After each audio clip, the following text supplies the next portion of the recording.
Welcome to our seminar series. Herkese merhaba, hoş geldiniz seminerimize. Dzień dobry, witam na seminarium. I'm very happy today to be one of the organizers of this seminar. I'm Zehra Taşkın. Maybe most of you know me, but if I remind you, I'm an information scientist working in Hacettepe Üniversitesi Department of Information Management. I'm the researcher of İletişimin University Scholarly Communication Research Group. And also, I am the member of University and Research Librarians Association. So it is our seminar. And I'm very excited to be a moderator for this seminar.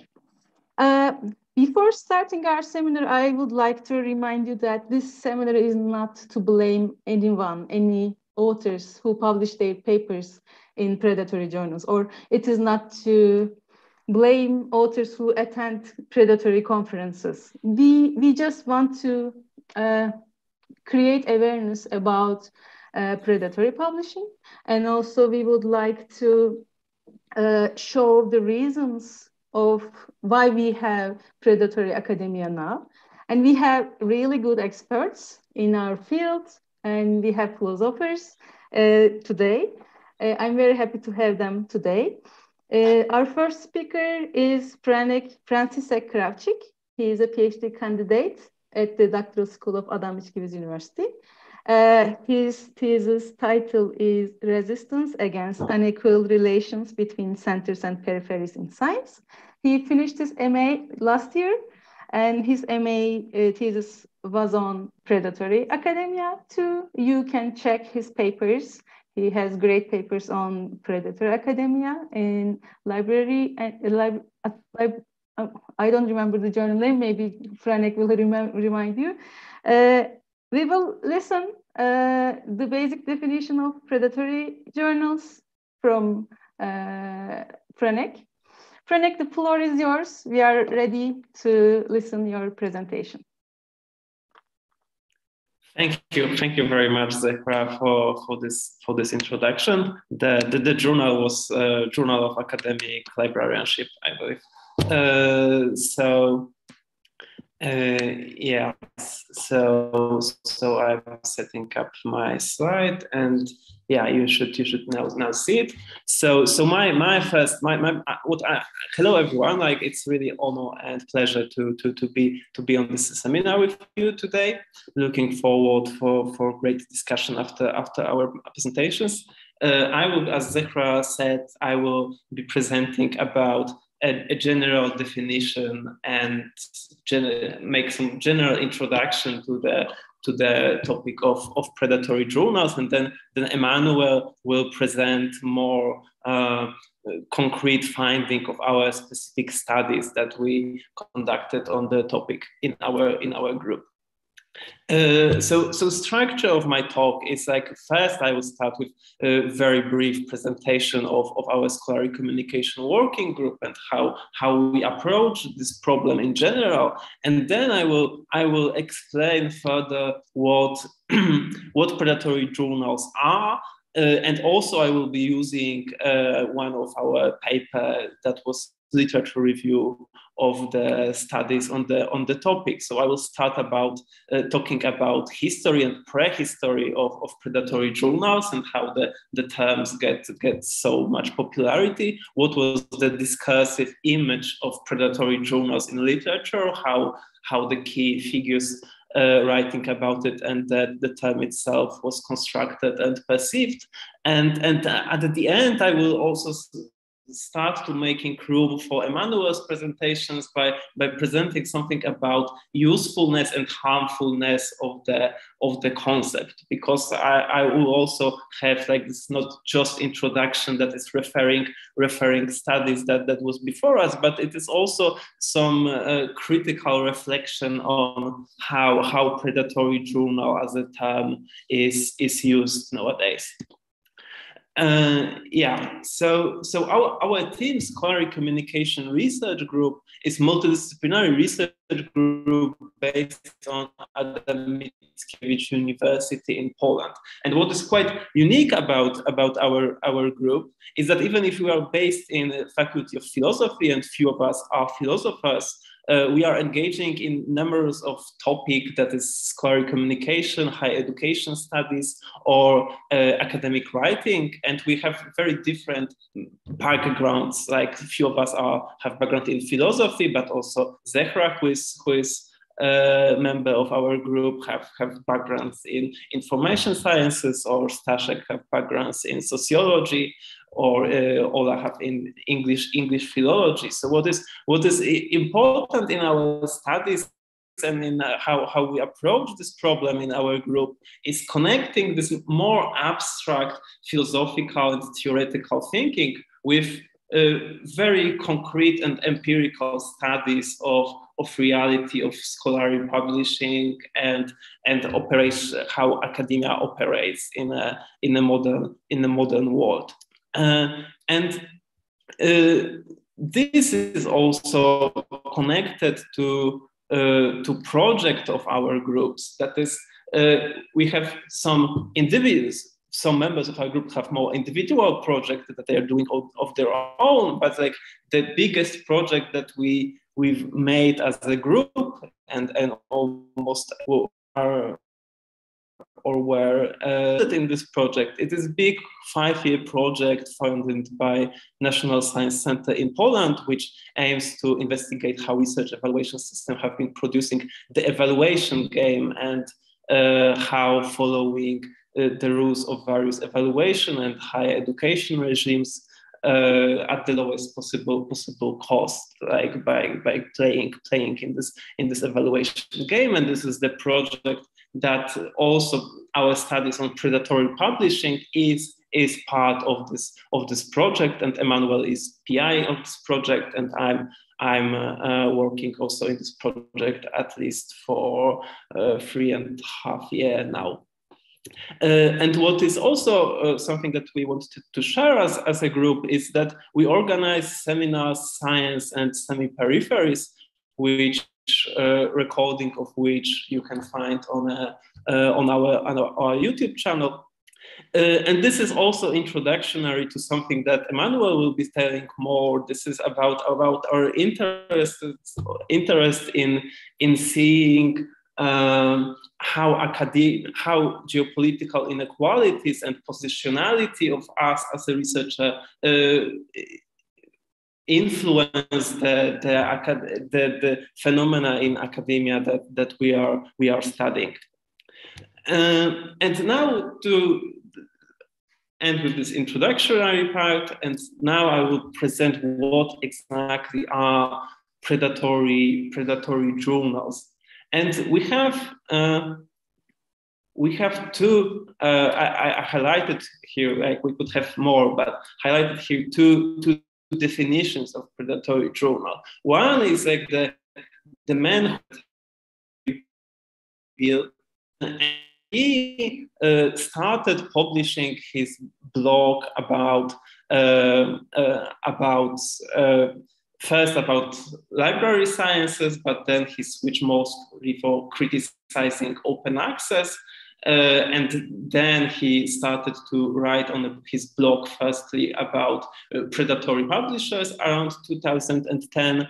And in 2012, he published very well-known article in Nature, very short but highly cited and influential articles about danger that predatory publishers pose. And there he writes about predatory publishers, that is publishers which publish counterfeit journals to exploit the open access model in which the author pays.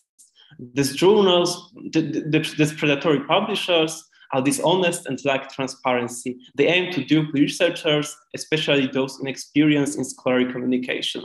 And a few years later, collaborative effort of many academics tried to make a little more precise definition that will overcome some shortages of Bill's approach.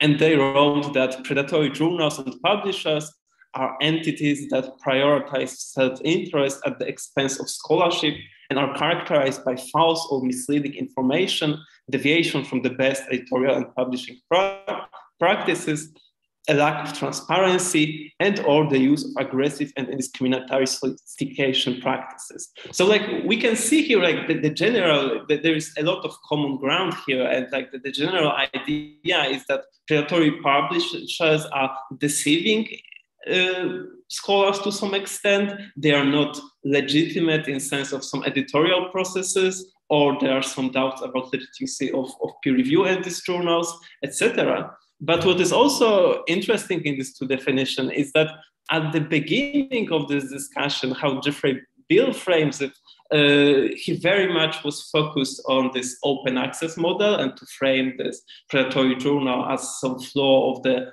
open access model. When in the second definition, it is not so much present, and this connection with predatory journals and open access will be something that I will explore a little further, and to go deep. Sorry.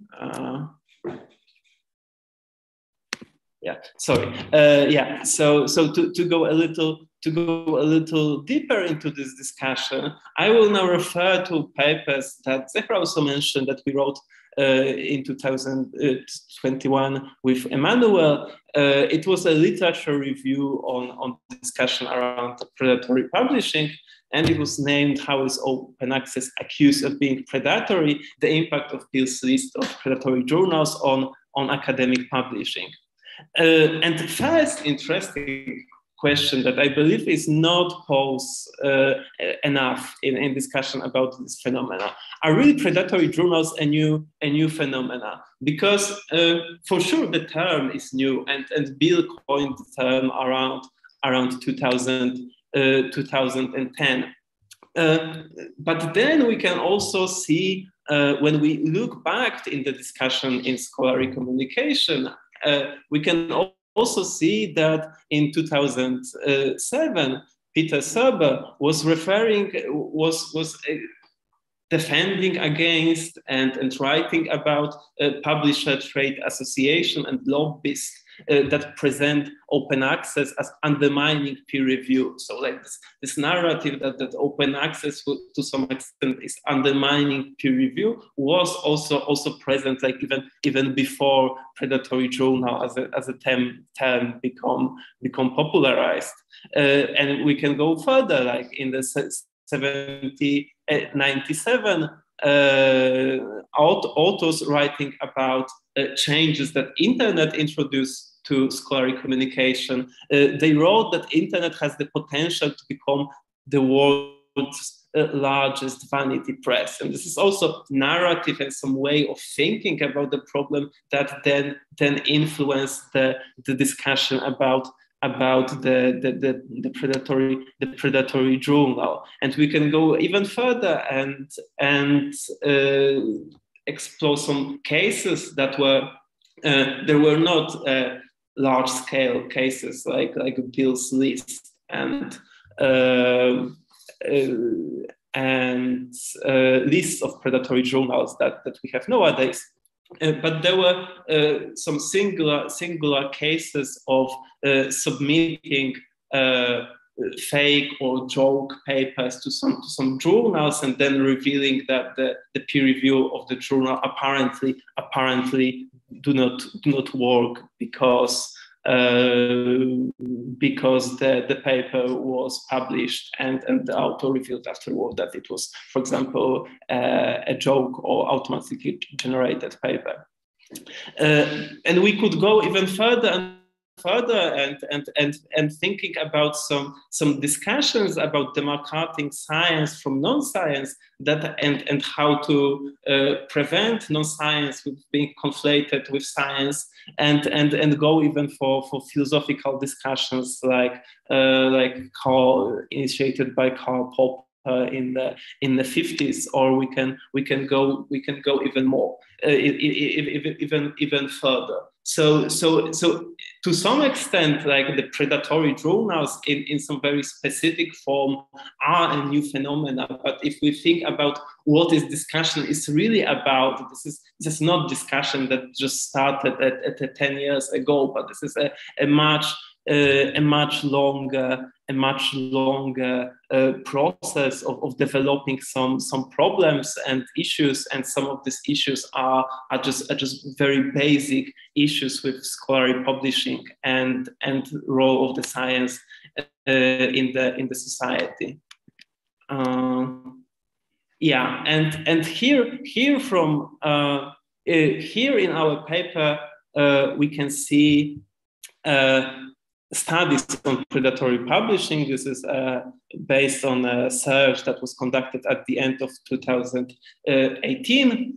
So it is not complete to nowadays, but it is I think showing the two very relevant things. So one thing is increase in the interest in the topic around 2014, like that.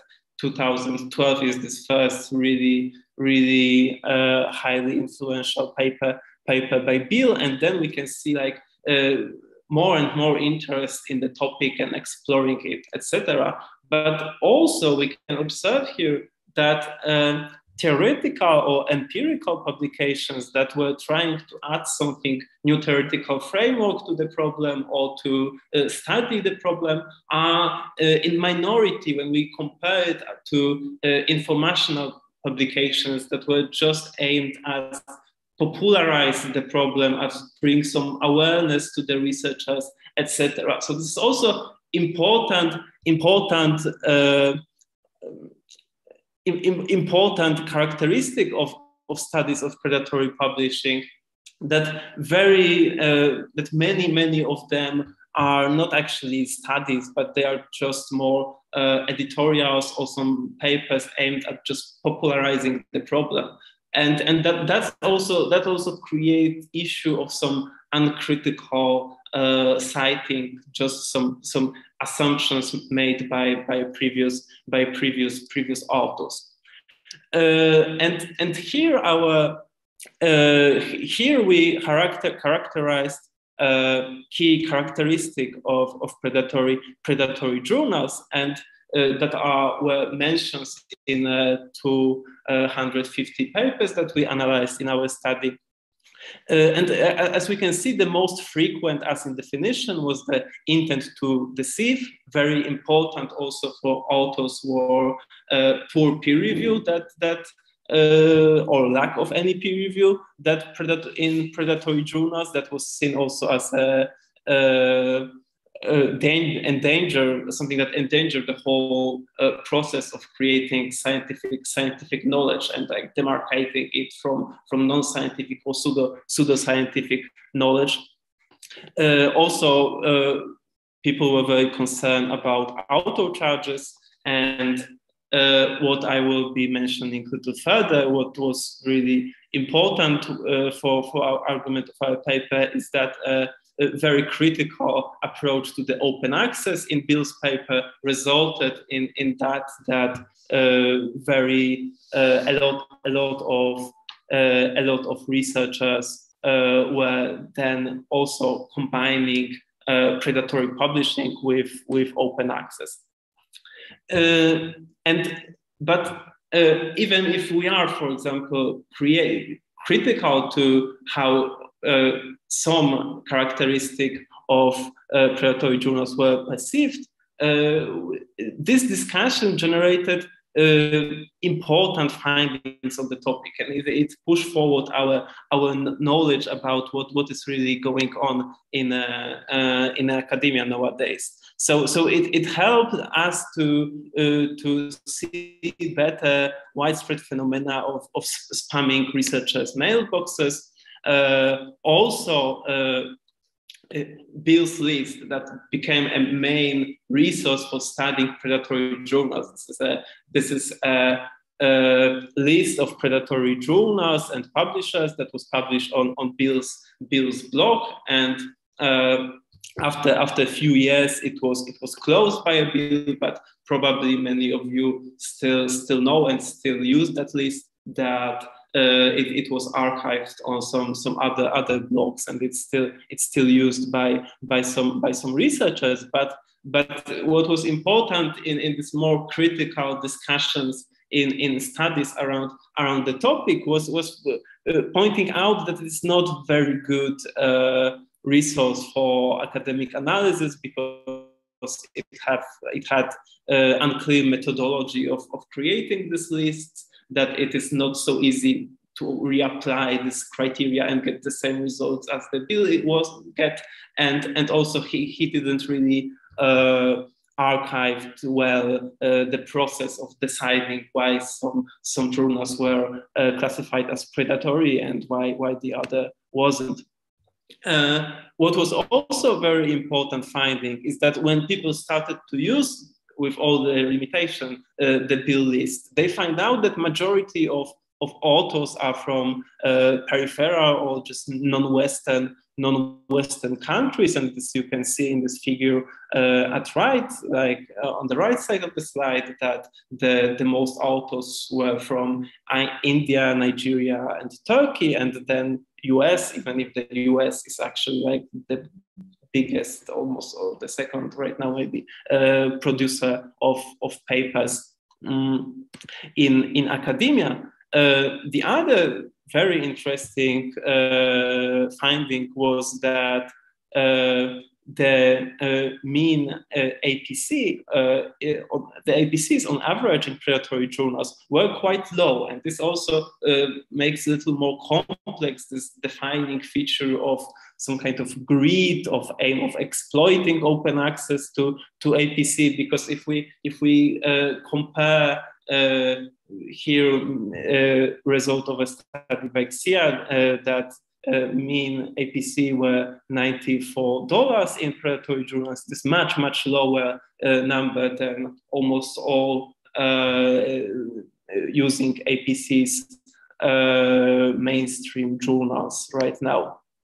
And what was also important factor in how those journals operate, and I believe it tells us something important about academia nowadays, is that predatory journals also are connected to fake or real databases and metrics. So for example, if predatory journal were able to be indexed for a few years in Scopus and then was delisted from Scopus, but it helped the journal a lot to attract authors to publish on them. Or sometimes journals were on their websites were just referring to some fake or illegitimate indexes or lists that, for example, have similar names to well-recognized journal impact factor, etc.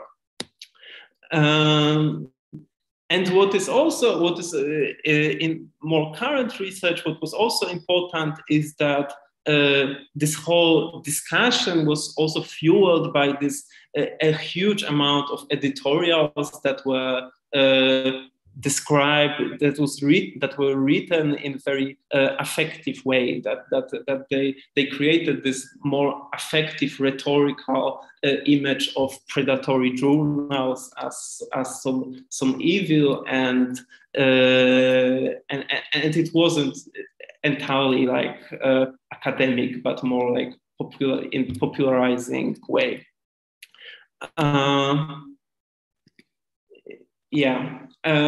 So here, coming back to predatory journals and open access, in our paper we were able to highlight that open access is, by many scholars, choose to be in a definition of predatory publishing, just as in Bill.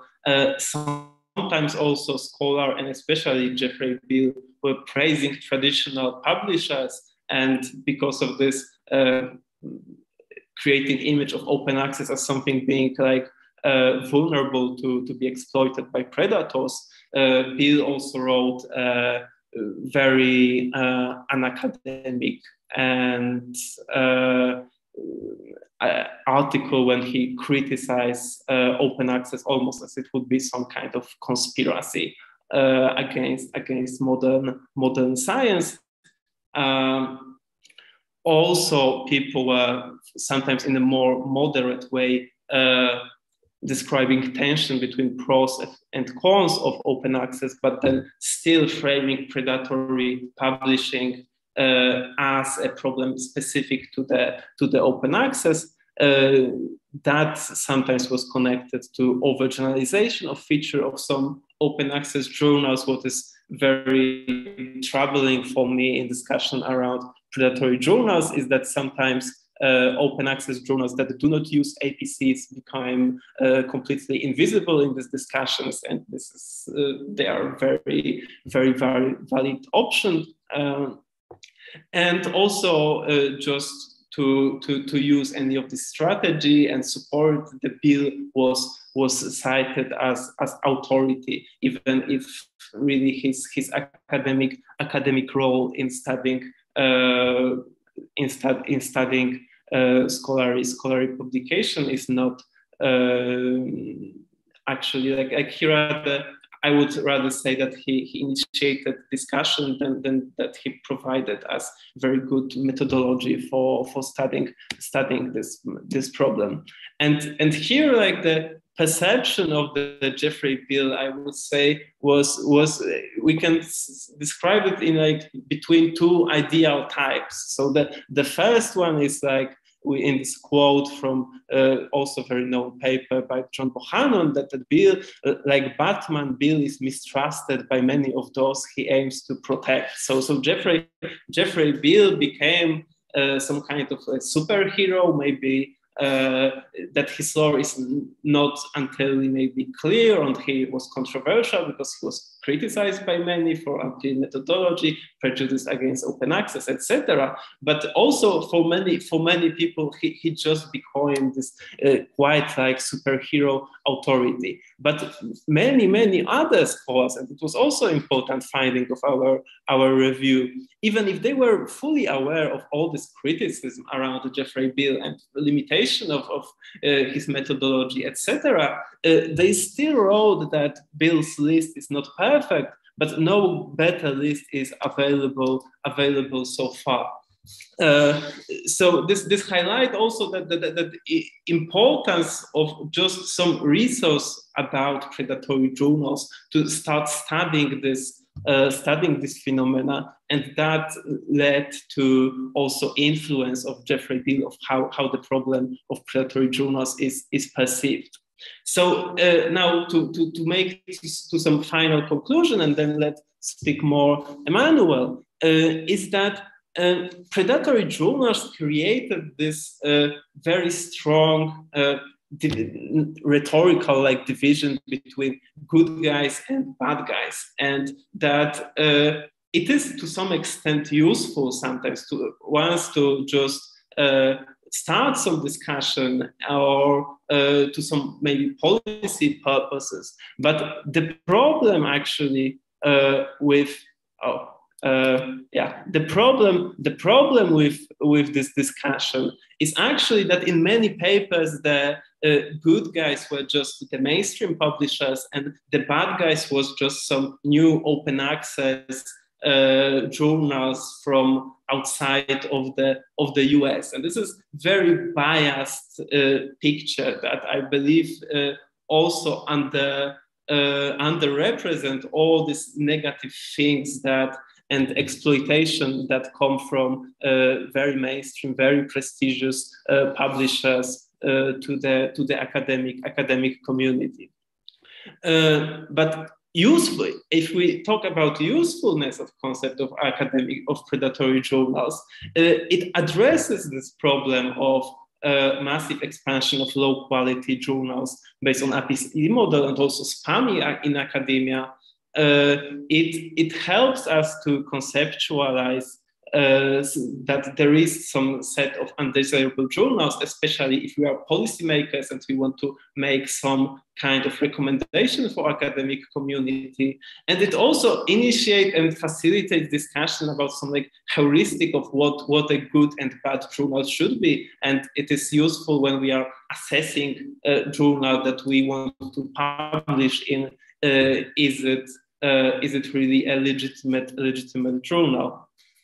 But also, I believe it is very important to stay critical to discussion around predatory journals and see harmfulness of this concept. That is the debate on predatory journals, mostly also because this influence of a Jeffrey Beall is to just focus on English language journals. And actually what is happening in non-English language publishing is almost always invisible for people talking about this project. Predation also focuses too much on business model that is, for example, open access at APC, etc. And as I said earlier, like it underrepresents the problems with mega publishers and big commercial publishers that we have right now. There are also many low quality journals that are not based on APC models, and a lot of good quality journals based on a very aggressive and predatory business model. And this is also somehow invisible in this very binary, simple concept. And also clear division between predatory and legitimate journals can lead to unfair accusation against some imperfect journals from periphery, criticizing some small OR journals published by local publishers or university presses, but not Elsevier's journals. Yeah, and that will, I think, end my introduction, and I will leave a little more time for Emanuel to go deeper into this problem and to explore how in our studies we try to also reshape how the problem of predatory journals is perceived. So here are references that I used in my presentation. And thank you very much for listening to me today. Thank you very much, Franek. This is fascinating presentation, and this is a great start for predatory publishing as a concept.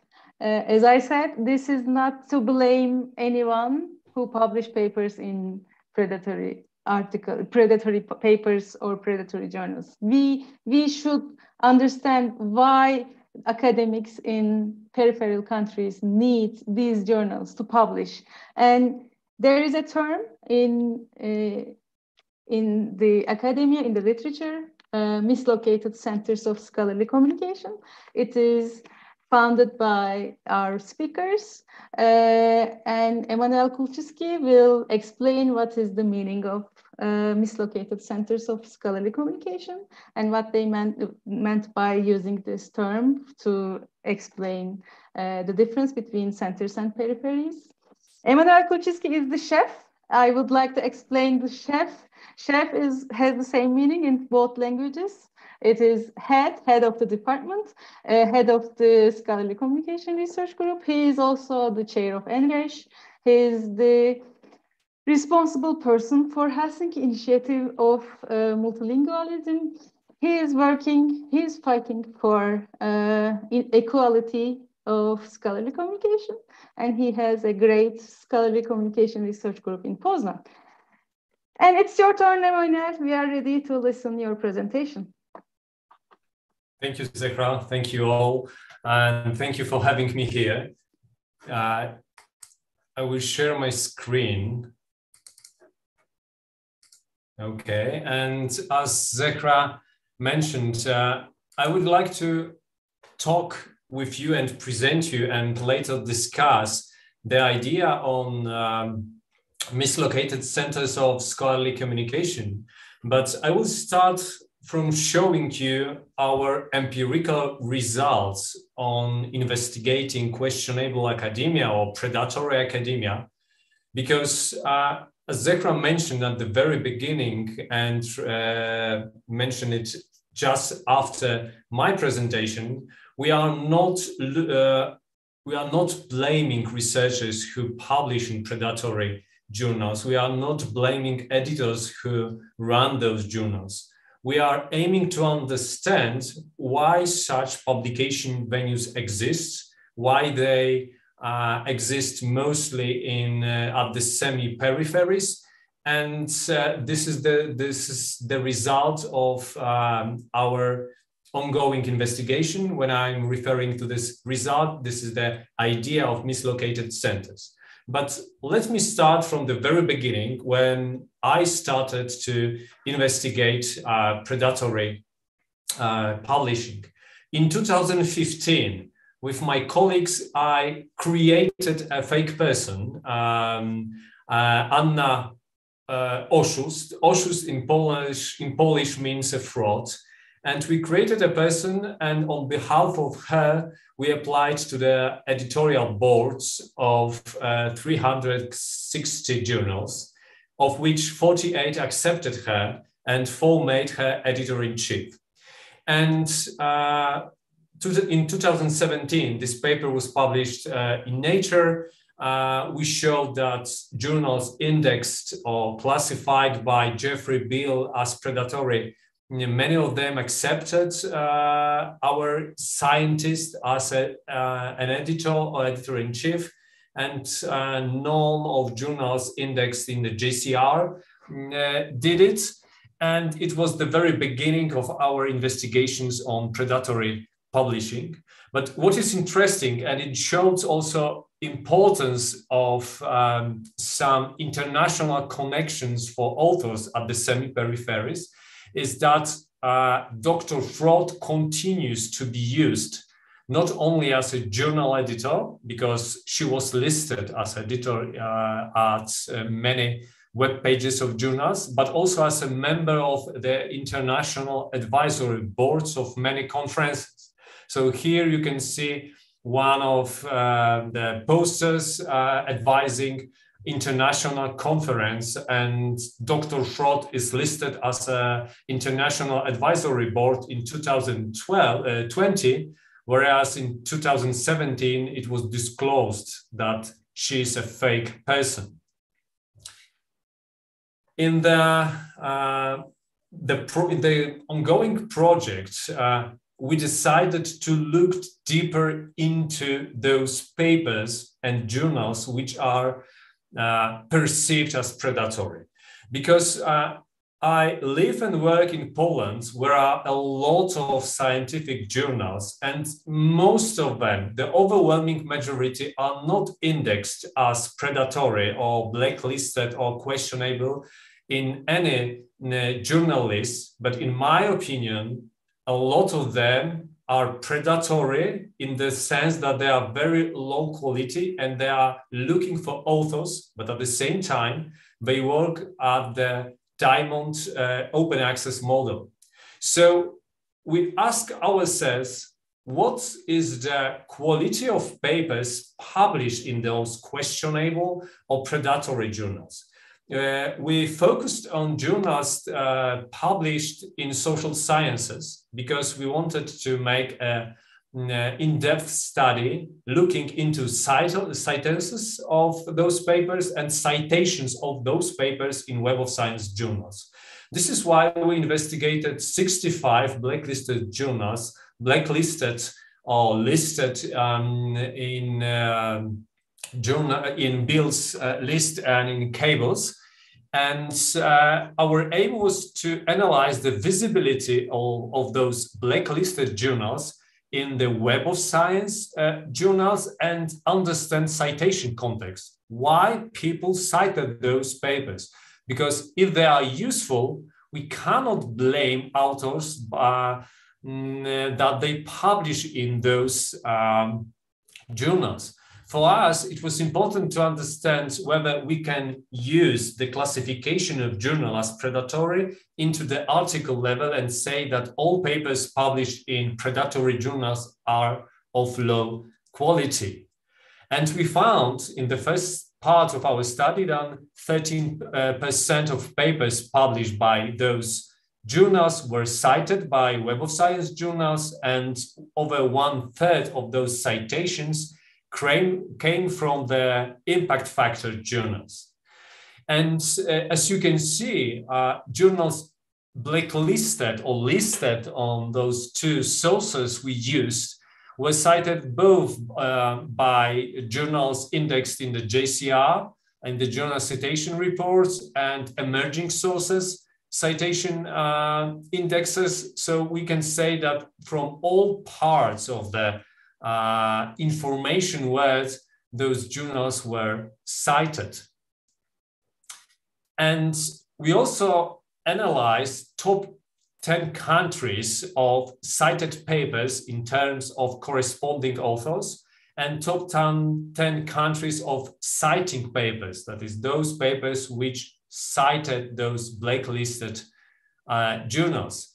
And in the first case, we found that the majority of corresponding authors, the biggest share was from Turkey, India and Malaysia, and in the top 10 countries of citing papers, corresponding authors were mostly from the US, Turkey, and Malaysia.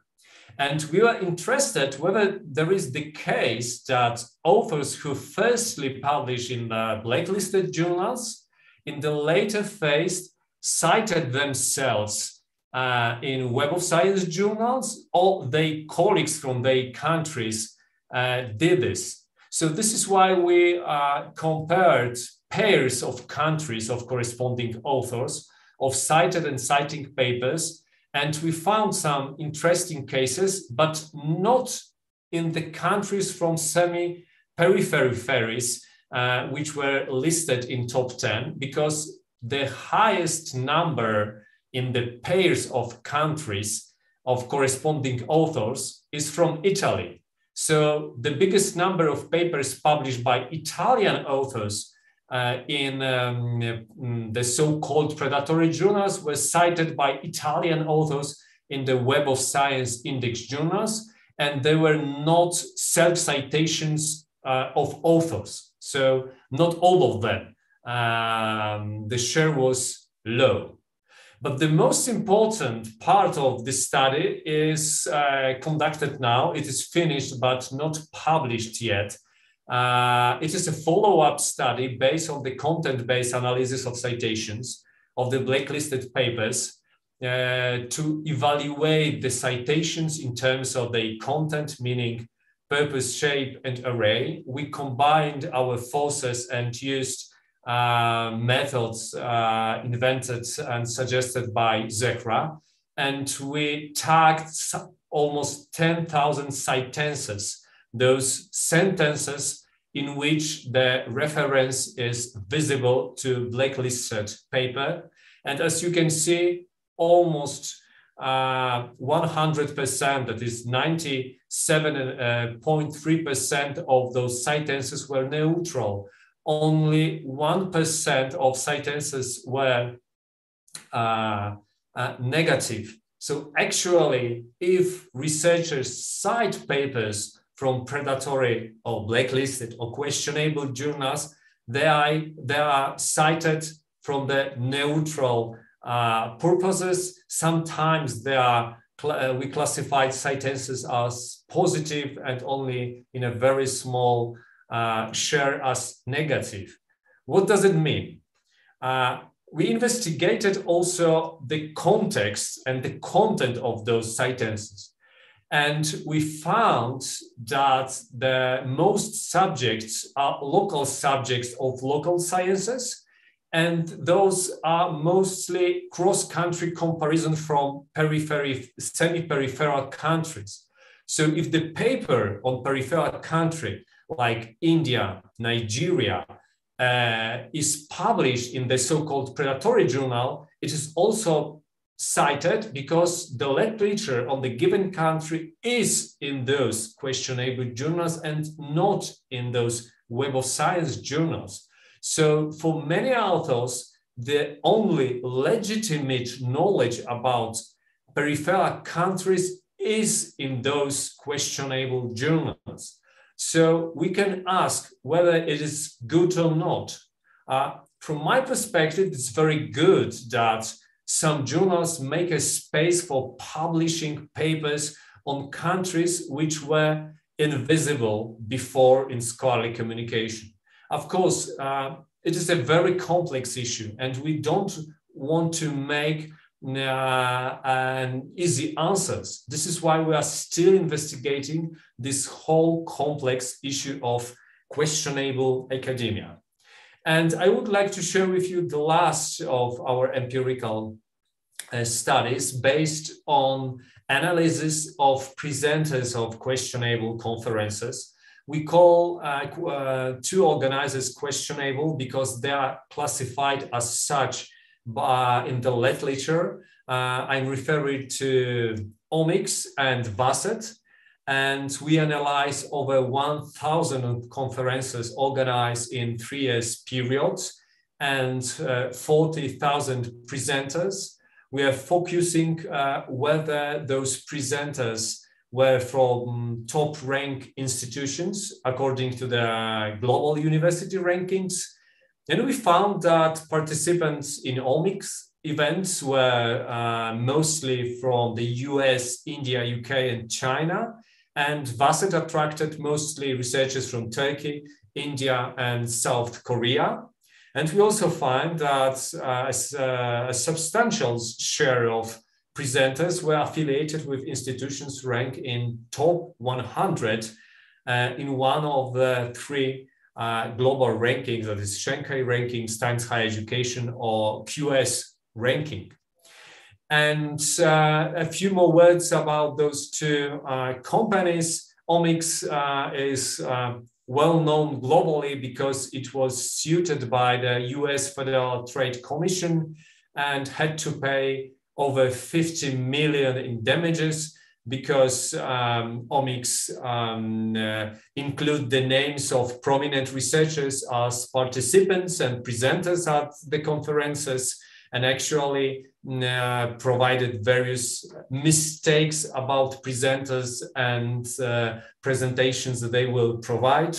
And after this investigation, Omics rebranded hundreds of its own websites, removed references to Omics, and now you can find it as a hilarious brand. And the other company we investigated is Vasset, well known in Poland because many Polish researchers also attended Vasset conferences. Vasset attracts attention globally because of its model of organizing events or conferences. We investigated conferences from 3-year periods, and we find that actually almost 300 events were organized, but Vasset promoted them as 100,000 conferences, because one conference program, the same program with the same presentations, was assigned to many conferences of different titles. So 300 events into 100,000 conferences. And those conferences were organized mostly in the so-called developed countries or global north. As you can see in terms of top 10 countries in which those companies organize those conferences, the US is at the first place, then UK, Spain, and the number of presentation is also the biggest in those countries. And the majority of those conferences were organized in the cities classified as top touristic destinations. And those empirical studies led us to think about better term, better concept for naming this situation when a lot of scholars working not at the central institutions go to conferences, publish their papers in venues which are treated as not fully legitimate or not prestigious. And because we are investigating the consequences of parish research culture, and also this push into publishing more and more papers, having more grants, we coined the term and the concept mislocated centers of scholarly communication. And we coined this to describe and criticize the role some publication channels play in the semi-peripheries, but without condemning scholars who publish in them or accusing publishers of bad intentions. Because we don't know very often what are the intentions of the publishers, but we know because of various studies that researchers at semi-peripheries are pushed into publishing more and more papers, especially in the foreign or international journals. We published a paper on this, it's in open access, and we explain why predatory journals is not the best concept to describe the situation we observe at semi-peripheries. And we see that low quality or under-resourced journals are established not only to earn money, because earning money is presenting mostly as the key reason why a journal is characterized as predatory, but they are established also in order to publish papers which are counted in research evaluation regimes. And they are counted in our countries because they are perceived as connected with the central countries, central institutions, and they are connected or perceived as connected because they are indexed in some databases, or sometimes only because they are published in English.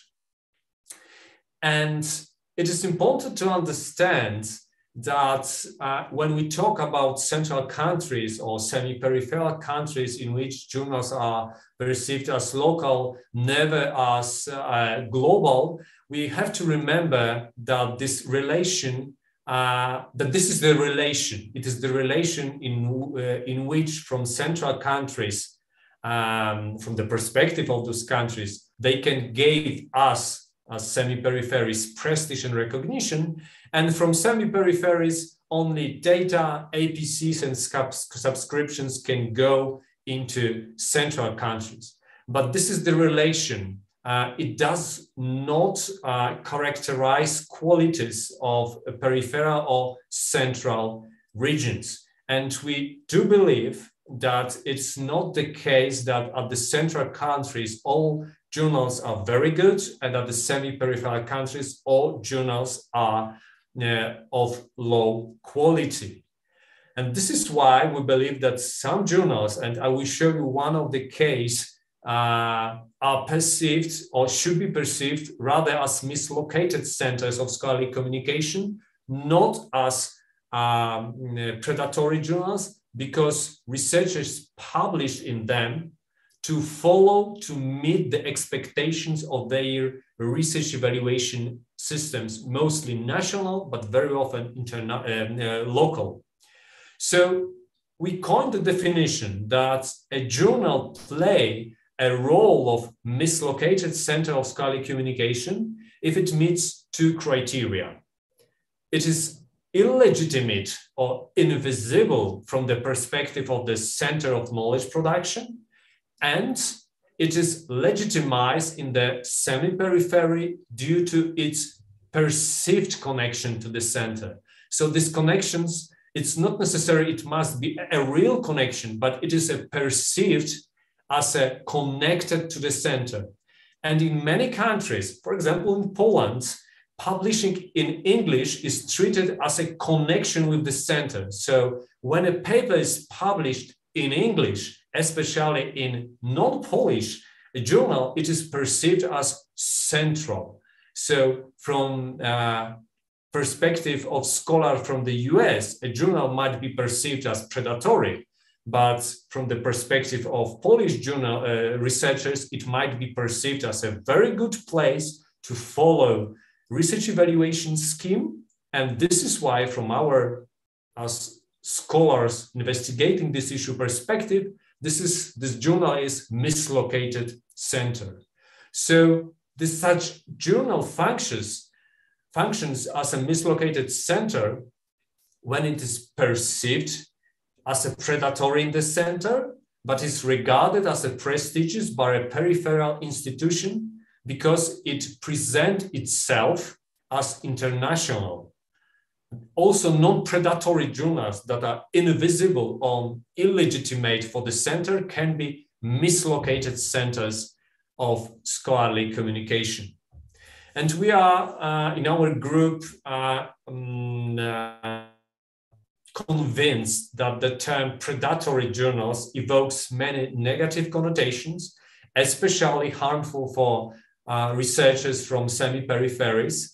And this is also why it's difficult to discuss, for example, journals published by MDPI. MDPI as a publisher is discussed in many European countries as a publisher which crossed some boundaries in scholarly publishing. Many researchers consider MDPI business as predatory. For example, MDPI, some journals of MDPI were withdrawn from Finnish and Norwegian national journal lists. But at the same time, these journals are seen in the semi-periphery as good journals because, firstly, they are legitimized by central institutions. Many of them have journal impact factor or site score, and they publish articles by scholars from semi-peripheral countries. So if we take into account those two dimensions about which I'm talking now, that is high visibility and legitimacy in the center, or high legitimized in the peripheries because of being perceived as connected with the center, we can say that in this two axes, mislocated centers of scholarly communication occupy this right bottom part. They have no visibility in the center, but they are highly legitimized in the peripheries because they are perceived as connected with the center, and they are perceived as connected with the center because they have some bibliometric legitimization by having impact factor, and they are published in English. So I would say, and I would argue that very popular by Polish scholars journal Sustainability, published by MDPI, is a mislocated center of scholarly communication because it has no legitimacy in the center, but it is highly legitimized in various semi-peripherous countries. So MDPI was accused of malpractices in the past by Bill, and around 2018, journal started being criticized for publishing a large number of papers to call it APC. And now in this journal, which is not a bibliometric journal, now in the last 2 years, there are, sorry, let me rephrase it. And in information science, the biggest journal publishing bibliometric studies is Scientometrics, but the second journal now is Sustainability. They publish in 3 years period over 200 papers in bibliometrics.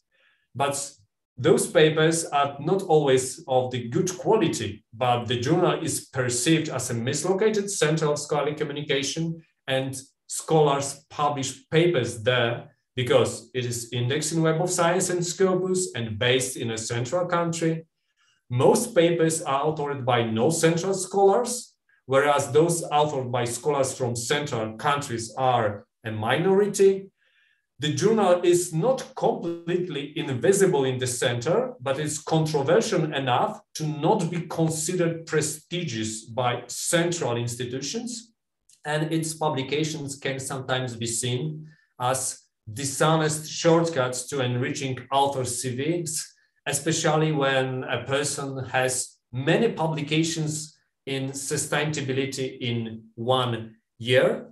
However, considering the number of articles from peripheries and the journal's high APC, it seems that this journal is regarded as prestigious by many peripheral authors because of its origins and indexation and decent citation rates. So summarizing the mislocation of the centers. So peripheries and semi-peripheries suffered the most from predatory publishing, as many journals could be classified as predatory and mislocated centers at the same time. So we, at the semi-peripheries, we are always on the lost position in this game. And many peripheral scholars are somehow influenced by mislocated centers of scholarly communications, and what is more important, actively co-create them. They are editors of a special issue. But there is nothing shameful in that, in our perspective, because it is the result of one of the work conditions in modern and geopolitically sharply divided academia, where in the center there are a lot of resources, and at the semi-periphery there are no resources actually, but there are expectations that we will publish in a various prestigious and central places. And mislocated centers of scholarly communications are mostly not the result of peripheries mistakes, but they are actively co-produced by the current system of scholarly communications created by, for example, global companies like Elsevier or Clarivate, and they are legitimized by the center and central institutions which legitimize, for example, bibliometric indicators. Thank you very much for listening, and I'm open to discuss this during the discussion. Thank you very much. Thank you very much. I like your presentation. Both of your presentations are fantastic. Thank you very much for presentations. And now it's time to discuss. And if you have any questions, please raise your hand. Yes, please. Yes. Hello, Zehra. Hello. Long time seeing you. How are you? Fine, thank you. Good, you are good. Professor Manuel, hello. It was a nice presentation.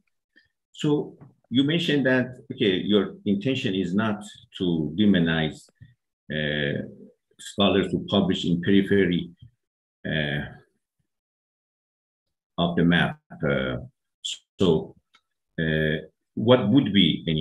What is the solution then? Should scholars, when they publish or cite, should they list up the predatory journals, not to cite them? Or so I'm trying to, so what is at the end, you have give us some information about predatory journals. So in order to avoid this, what should be done for scholars or people trying to write papers? Since you are talking about citing and citation, so should we just be aware of this, about this, what is this, this citation, maybe a list of predatory journals? As you said, some of the scholars, they don't know actually whom they are citing. So I just want to know your opinion about that. Thank you for this question. It's a very relevant and difficult at the same time. From my perspective, there are two solutions actually presented in the academic community. The first one is to list more and more predatory journals and avoid publishing in them. And the second solution is to train and educate scholars how to find and how to recognize. Both of them are very good, but from my perspective, it's absolutely not enough, because the problem is not focused in the journals themselves. The problem is current research evaluation system, global and national, which push researchers into establishing journals and publishing in them. So let's look into, for example, MDPI. MDPI is often criticized for publishing many papers and journals, but for many researchers, it is the only way to publish in journal having impact factor or B index in Scopus. So from my perspective, it's not a good idea to say you should not cite papers published in MDPI, because it is the solution for 1 years, and both publishers and researchers will find a way to go around those regulations. I would say that the only way is to make a not gradual evolution, but rather revolution, and change metrics we used in our countries, because a lot of countries use metrics which push ourselves as researchers to publishing in various journals. And I do believe many local journals published in local languages have a very good quality, and it is not acknowledged in actually any international database. Actually, Web of Science is it indexes the Russian journals, South Korea, and South America. Probably you know that, Web of Science. So they publish their own languages. They have the abstract in English, but there are local journals. They try to get into Web of Science and Scopus, so they are forced to, or they are willing to publish papers in English. For example, here in my university, there are journals that only accept English, articles as English. It would be easier for them to, for example, Web of Science to analyze the paper so that they can get into index of Web of Science. So that's what be another factor that force them to publish in English. There might be in local languages, there might be good articles, but it is difficult for globally to measure that.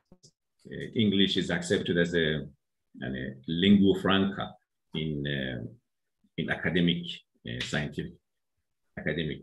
So that's maybe another reason to articles are, or journals accept more articles in English, because they want to be indexed in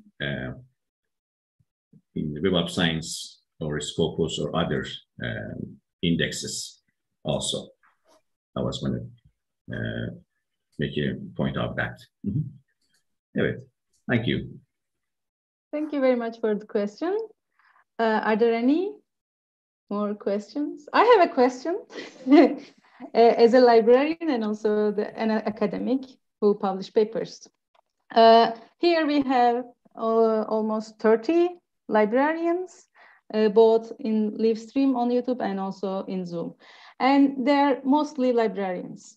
What do you suggest librarians, academic librarians, for enhancing the quality of the scholarly outputs? Or what do you suggest them to change the research policies in their countries or in their universities? What kind of solutions they can offer for national research evaluation systems, or at least the scholars, individual scholars? Zehra, as always, a very difficult question. I would say that we have to unite in all countries, and I'm saying this very seriously, and fight against the number of publications as the unique metric by which we are assessed.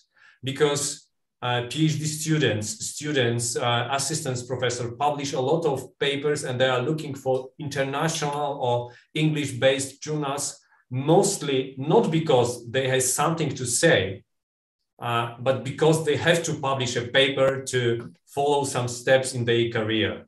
So I would say, I know that this is not a practical solution at this very moment, but I would like to start from this. We have to fight against the number of publications as the only metric. But the very practical solution is to always remember that we should publish in those journals from which we read articles. I believe it is a very practical solution for PhD students. For many years, I'm teaching PhD students and organizing workshops, and they are always asking where to publish my papers. And I always ask, what are you reading? This and this journal. Okay, so please publish in the same journals which you are reading, because predatory journals or blacklisted journals are rarely cited. We found a sample, but they are rarely cited. So if practical solution is needed, I would say it's the first option. Franek, would you like to add something to this advice? Yeah, sure. Like I think it is like you're making definitely good point, and this is also what I was trying to highlight in my presentation, that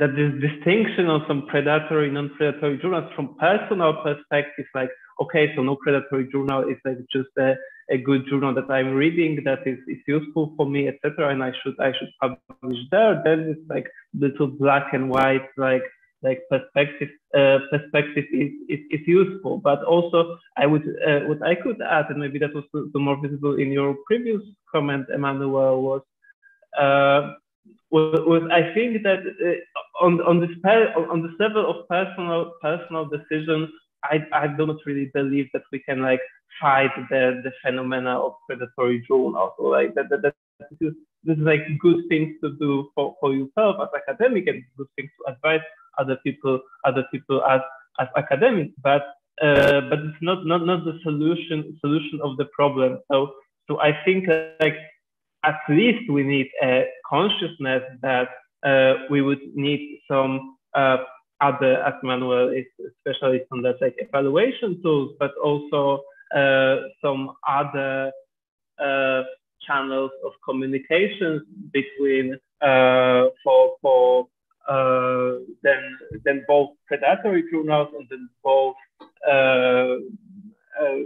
mainstream commercial publishers that are exploiting us to a high extent, and to think about some more academic driven like channels of communication. I believe that could really help us to address that problem.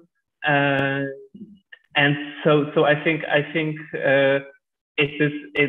when we think what we should do, there is this like level of like personal decision, but there is also this level of some like further planned collective action to organize some alternative ways of communicating ourselves that won't be so driven by fulfilling some evaluation rules, but also won't be so driven by commercial publishers that I believe are causing a lot of struggle in academia, in scholarly publishing nowadays.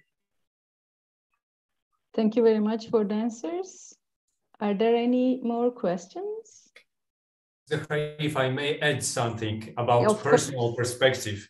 Of course, please. I was not sharing the results of one of the study because they will be presented in September in Granada at the STI conference. But we investigated authors who published in predatory journals and who attended predatory conferences. We conducted a global survey, and we collected over 2,000 completed answers from this survey. And I must say that there are no negative consequences for the authors who publish in predatory journals.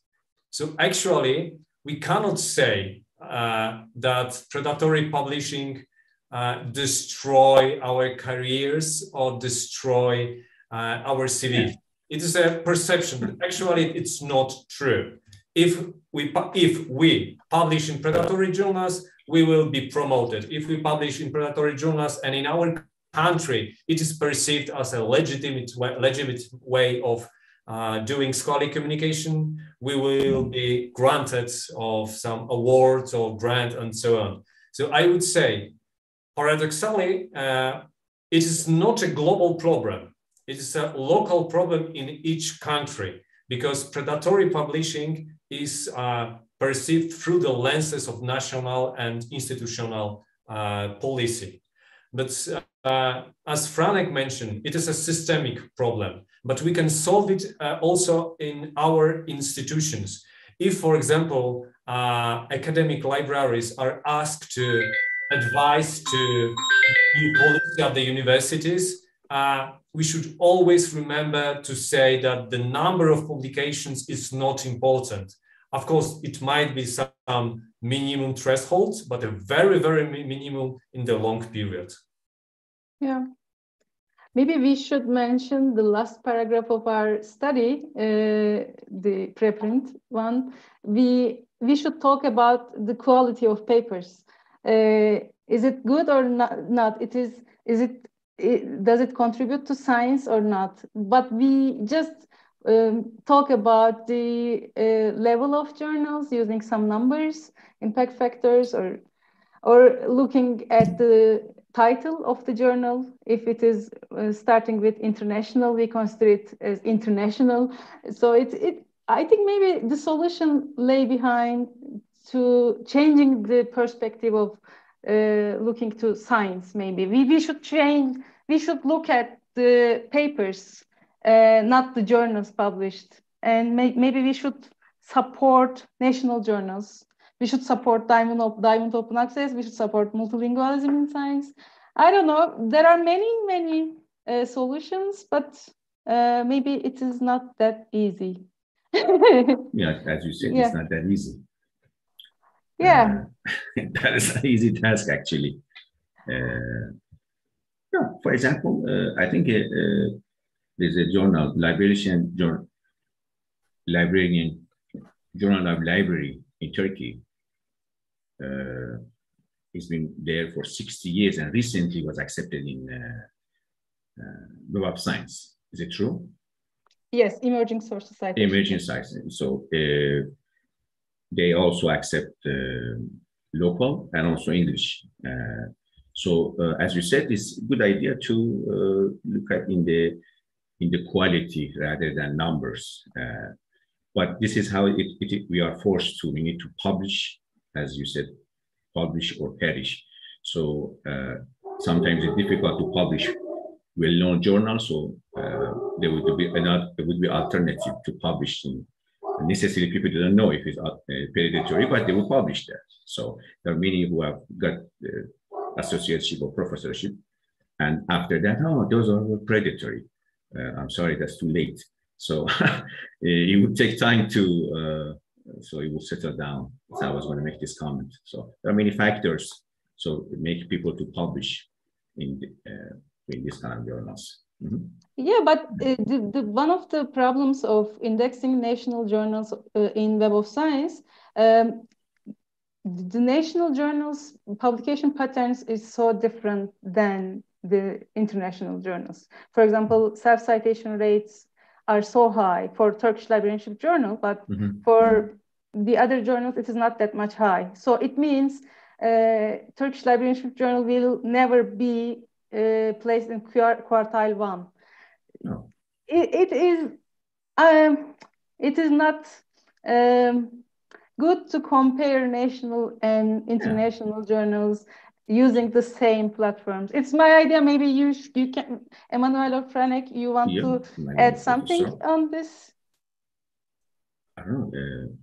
I fully agree. It's extremely difficult, and we should promote local journals, but we also have to take in mind that the coin has always two sides. And in Poland, our current government has started to promote local journals over the international and really good journals. So we have to remember that when we are pushing into one direction, someone can say, okay, that's a very good idea. We push with you, but we abandon the whole international science. So now there is Polish science for Polish citizens, and we should publish only in the Polish local journal. So I believe that the term we need everywhere, the concept is balance. We need international journals and local journals, and we need less and less publications. No one needs more publications because even using artificial intelligence, we are not able to use them.